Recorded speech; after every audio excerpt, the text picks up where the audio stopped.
ప్రమాణ స్వీకారం సందర్భంగా ఖమ్మంలో జరిగిన ర్యాలీని పోలీసులు అడ్డుకున్నారు.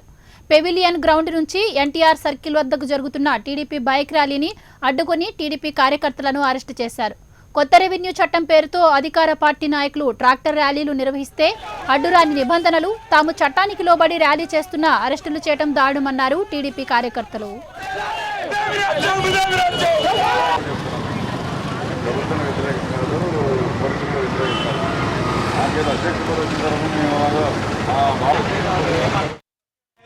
చంద్రబాబు గారి ఆదేశం మేరకు ఖమ్మం పార్లమెంటరీ కమిటీలో అనుబంధ సంఘమైనటువంటి తెలుగు యువత ప్రమాణ స్వీకార ఉత్సవానికి పోలీసు అధికారులకు తెలియజెప్పి వారి అభిప్రాయం మేరకే ఈరోజు ర్యాలీలాగా వచ్చి తర్వాత ప్రమాణ స్వీకారం ఉంటుంది.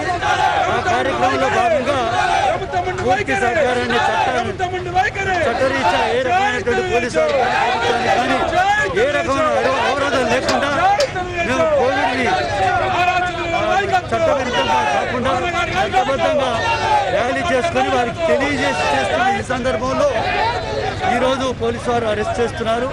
దానికి మేము ఎట్లా అభ్యంతరం చెప్పట్లేదు. ప్రభుత్వం విషయంలో కానీ మేము కానీ చట్టానికి లోబడి క్రమశిక్షణ గల తెలుగుదేశం కార్యకర్తలుగా నాయకులుగా ఎప్పుడు కూడా మేము లా అండ్ ఆర్డర్